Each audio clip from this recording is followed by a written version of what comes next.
بسم اللہ الرحمن الرحیم۔ السلام علیکم ورحمۃ اللہ تعالی وبرکاتہ۔ تمام تعریفیں اللہ پاک کے لیے ہیں جس نے اس سارے جہان کو اپنی قدرت سے بچھایا۔ اللہ پاک کے علاوہ نہ اس نظام کو کوئی چلا سکتا ہے، نہ چلانے والا ہے، نہ کوئی چلائے گا۔ اس سارے کے سارے نظام کو اللہ پاک کی ذات چلانے والی ہے۔ اور تمام درود و سلام، تمام جتنے بھی رحمتیں برکتیں نازل ہوں اللہ کے حبیب صلی اللہ علیہ وسلم پر، جن کے لیے اس جہان کو سجایا گیا، جو وجہ کائنات ہیں، اللہ کے نبی صلی اللہ علیہ وسلم پر۔ اس کے بعد اپنے موضوع کی طرف آتے ہیں۔ آج کا ہمارا مختصر موضوع یہ ہے کہ مولانا طارق جمیل صاحب دامت برکاتہم العالیہ اس دنیا کے اس صدی کے عظیم مفکر، عظیم مبلغ اور عظیم داعی ہیں۔ اب انہوں نے مانسہرہ اجتماع کے اندر بیان کرنا تھا یا نہیں کرنا تھا، اس بات کو طے کرنا تھا رائے ونڈ والے بزرگوں نے، اور بیان کرنے والے مولانا طارق جمیل صاحب تھے۔ اب میں نے اس پر حالیہ ایک دو ویڈیو ریکارڈ کروائی، اور عجیب قسم کے ان کے اوپر کمنٹس، اور عجیب قسم کی باتیں، اور عجیب قسم کی جو ہے عوام الناس اور لوگ آپس میں الجھ چکے، اور لوگ اللہ اور اللہ کے رسول کی قسمیں اٹھا اٹھا کر ان کی صفائیاں بیان کر رہے ہیں۔ دیکھیں، اگر غلطی ہے وہ رائے ونڈ کے بزرگوں سے بھی ہو سکتی ہے، اگر غلطی ہے وہ مولانا سعد صاحب سے بھی ہو سکتی ہے، کوئی وقت کا بہت بڑا ولی ہے اس سے بھی غلطی ہو سکتی ہے، لیکن اس کی صفائی وہ خود دے گا۔ اگر میں یہ کہوں کہ مولانا طارق جمیل صاحب سے غلطی نہیں ہو سکتی ہے تو میرے بھائیو یہ ہماری غلطی ہوگی، اور یہ ہماری گمراہی کا راستہ کھلا ہوا ہے۔ اس کو بولتے ہیں اندھی تقلید۔ ہم اندھی تقلید کسی کی بھی نہ کریں۔ میں نے جو باتیں کی تھی نہ تو کسی علماء کے خلاف کی تھی، نہ رائے ونڈ والوں کے خلاف کی تھی، اور نہ ہی کسی شخص کے خلاف میری باتیں تھی۔ آپ میرے آج بھی اس ویڈیو کو اٹھا کر آپ دیکھیں۔ اب گزارش یہ ہے، آپ حضرات سے گزارش یہ ہے کہ اس وقت امت مسلمہ ٹوٹ چکی ہے۔ ہمارے جو رائے ونڈ کے حضرات ہیں وہ اکثر یہ اس موبائل کے غلط استعمال یا اس موبائل کے نقصانات میں یہ بات بتاتے تھے کہ سوشل میڈیا کا ایک وقت آئے گا یہ اس کام کی جان کو نکال کر رکھ دے گا۔ حاجی عبدالوہاب صاحب فرماتے تھے کہ انسان کے، مسلمان کے دو دشمن ہیں۔ حاجی عبدالوہاب صاحب فرماتے تھے مسلمان کے دو دشمن ہیں، ایک نفس اور دوسرا شیطان۔ بولا ان دونوں نے مل کر اب تیسرا دشمن تیار کیا، بولا وہ ہے یہ موبائل۔ وہ اس کا نام بھی نہیں لیتے تھے، وہ کہتے تھے یہ جو آج کل مشینیں ایجاد ہو چکی ہیں ان سے کام کی جان نکل چکی ہے۔ اب آپ سوشل میڈیا پر دیکھیں اس کے نقصانات۔ اب مولانا طارق جمیل صاحب یہی کہہ رہے ہیں کہ اس میڈیا کا استعمال کرنا چاہیے۔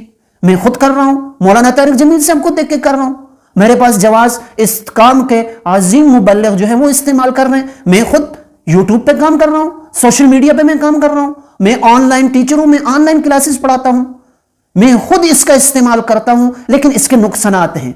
ایک گناہ ہے اس کو گناہ نہ ماننا، ایک چیز کا نقصان ہے اس کے نقصان کو نہ ماننا، یہ بھی ہماری غلطی ہوگی۔ اب اس کے لیے آپ حضرات سے یہ گزارش ہے کہ آپ جو ہے یہ جتنا بھی مسئلہ آپ کے سامنے آ رہا ہے آپ اس کے اوپر ایک تو غلط کمنٹس نہ کریں۔ آپ کی جو بات لکھی جا رہی ہے میرے بھائیو یہ آپ کے اعمال نامے میں درج ہو رہی ہے، کِرَامًا کاتبین اس کو لکھ رہے ہیں، ہر چیز کو وہ جانتے ہیں، جو ہر چیز کو لکھتے ہیں جو آپ عمل کرتے ہیں۔ یقیناً ہر چیز کے بارے میں ہم سے سوال کیا جائے گا، ہمارے بولوں کے بارے میں، ہمارے دیکھنے کے بارے میں کہ ہم نے اس پر کیا دیکھا، اور ہمارے سننے کے بارے میں کہ ہم نے اس پر کیا سنا۔ ہر چیز کے بارے میں سوال ہوگا۔ ہم سے اس بارے میں سوال نہیں ہوگا کہ ہم نے رائے ونڈ کے بزرگوں کی کتنی حمایت کی، ہم سے یہ سوال نہیں ہوگا کہ ہم نے مولانا طارق جمیل صاحب کی حمایت میں بیان کیوں نہیں دیا۔ ہم سے یہ سوال ضرور ہوگا کہ تم نے جھوٹ کیوں بولا، ہم سے یہ سوال ضرور ہوگا کہ تم نے فلاں انسان کے خلاف انگلی کیوں اٹھائی، ہم سے یہ سوال ضرور ہوگا کہ تم نے فلاں شخص کو گالی کیوں دی۔ یہ تمہارے اعمال نامے میں، میرے اعمال نامے میں درج ہوگا، جس کو دیکھے گا انسان اور کہے گا ہائے یہ کیسی کتاب ہے، اس نے نہ چھوٹی چیز کو چھوڑا اور نہ بڑی چیز کو چھوڑا۔ میں ابھی نعیم بٹ صاحب کی ایک کلپ دیکھ رکھا تھا، اور بھائی جو ہے نعیم بٹ صاحب قاسم علی شاہ صاحب کے ساتھ بیٹھ کے گفتگو فرما رہے ہیں، اور کیا کہہ رہے ہیں؟ وہ یہ کہہ رہے ہیں کہ تبلیغ کی پہچان مولانا طارق جمیل صاحب سے ہوئی ہے۔ اب یہ کیا جملہ ہے؟ اب علماء اکرام سے پوچھیں، اب مولانا طارق جمیل صاحب سے پوچھیں، آپ اپنے مسلک کے علماء سے پوچھیں کہ کیا دعوت و تبلیغ کا کام یہ کسی شخص کا محتاج نہیں ہے. میرے کل کی ویڈیو کے اندر بھی میں نے یہی کہا تھا، یہ کام کسی شخصیت کا محتاج نہیں ہے. اللہ کے فضل سے یہ کام بہت اچھے سے چل رہا ہے اور اللہ پاک اس کو قیامت تک چلائیں گے اور انسانیت کی ہدایت کا ذریعہ بنائیں گے. انسانیت کی ہدایت کا ذریعہ بنائیں گے.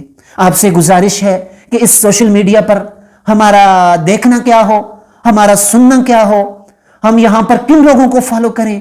خدا را اپنے اسلام، توحید اسلام، اپنے عقیدے کو بچائیے اور اپنے اعمال کو قیامت تک، قبر تک لے کر جائیں. اعمال تو دنیا میں تو ہر شخص کر لیتا ہے، لیکن جب اس کا خاتمہ ہوگا، جب وہ اینڈ میں جائے گا، کیا چیزیں ساتھ لے کر جائے گا؟ یہ بڑا مشکل دور شروع ہو چکا ہے. امت مسلمہ امتحانوں میں پڑی ہوئی ہے. استغفار کا اہتمام کریں، نمازوں کا اہتمام ہو، علم کی فضا کو عام کریں، علماء کے پاس بیٹھ کر دین کو سیکھیں.